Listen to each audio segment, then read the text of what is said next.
at you. They wouldn't believe it at all. And that's why I'm saying one of the most miraculous aspects of the Holy Quran is that the verse, of course, verses related to religion are very simple and very obvious. You cannot get to understandings of it. But I'm talking about the cosmic verses. Because these were tailored for all times. For all times. A Bedouin at the time of Muhammad sallallahu alayhi wasallam would find something in it that would suit his intellectual level. But now we see something different in it. And the two understandings not contradict. They complete each other. Integrate each other.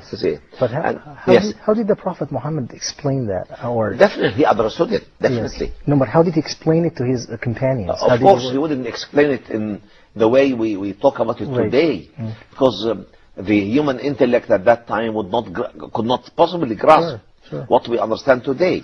But he definitely understood the details of it, because he was in contact with Archangel Jibreel all the time.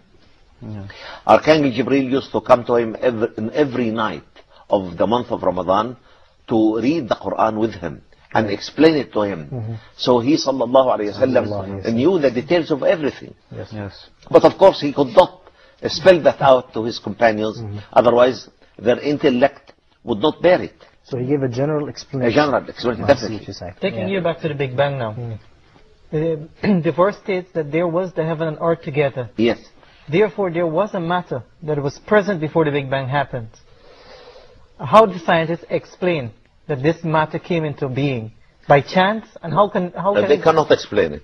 They cannot explain it.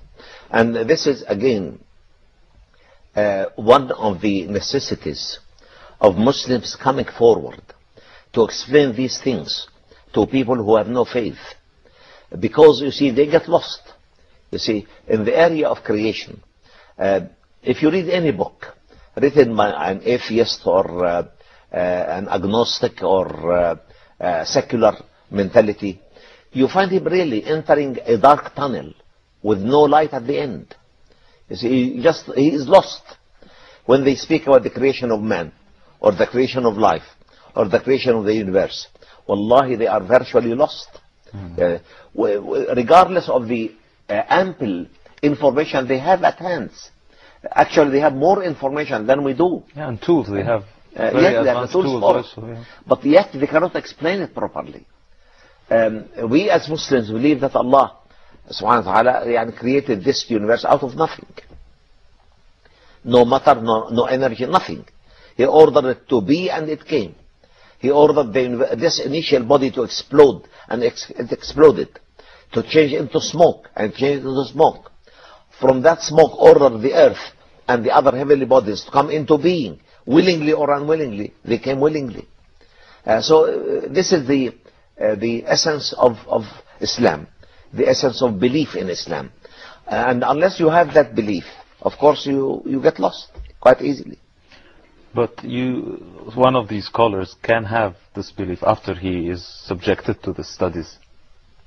One of the scholars can become a believer after subjected to the studies. Definitely, if you can explain this to, especially somebody in the field. Yes, exactly. If you can explain this, of course, as I said, in the early tafsir, early exegesis of the Quran, all the commentary came on this verse that the earth and the heavens were one entity.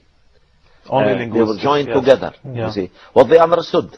But joined together, earth as earth and heaven as heaven, or firmament as firmament. This is their understanding. But now we understand that they were not necessarily in their present day shape. They were in an initial form, which would not know anything about it. An initial form with excessive density, with excessive physical, chemical characteristics unknown to us, because this is beyond human knowledge. Then Allah subhanahu wa ta'ala ordered it to explode. It did explode. To change in smoke, created from that smoke whatever He liked to create, and we have this wonderful, systematic, orderly universe. Is this information present in any other religious book? I beg pardon? Is this information present in any other religious book? No. Only if you look at the areas of creation in the Pentateuch, the first 5 chapters of the Old Testament, which they can consider it to be the Torah, you will find a language that is of the level of the knowledge of the time. That's very simple, very primitive. It may have some initial correct source, but when you change the divine language into human language, you actually distort it quite a lot. So they talk about creation of the universe, but in a very primitive way that nobody today cannot accept. challenge the science of today. It Not cannot, like the Quran. It cannot, of course, and that's why, if we have time, I'll say this. Yes. A very leading professor in our time, Maurice Bucaille, he used to be a professor at the Sorbonne University in Paris. And he's a medical doctor. He was called to deal with some of the pharaonic mummies in Egypt. Started to rot, and he was called through UNESCO to deal with these mummies. And as he was dealing with one of these mummies, he found lots of salt in his guts. Yeah. So he said, this man died drowning. Everybody around him laughed and said, we all know that. What did you come through with? I said, how did you know it? I only knew it now because I opened his throat and it was full of salt. He said, this is the Pharaoh of Moses. And the Quran tells us that the Pharaoh of Moses died drowning. And they called the verse, اليوم ننجيك ببدنك لتكون لمن خلفك آية.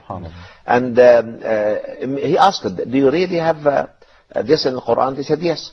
Do you have a French translation of the meaning of the Quran? They said, yes. They brought him the translation. He sat down in the hotel here in Cairo, and through his scientific background, he started to pick up the scientific notions. Yes. And he wrote a wonderful book, La Bible, le Coran et la science. The Bible, the Quran, and science. And he showed clearly that all the scientific notions in the Old Testament are wrong as far as the current knowledge of science would go, while all the scientific notions in the Holy Quran are precise and correct in the light of the present day knowledge. Those who fear Allah the most are the scientists and the scholars. Definitely, definitely. And that's why I do believe firmly that the more we explain these cosmic verses to the people of our time in a purely scientific language, without any bias, without any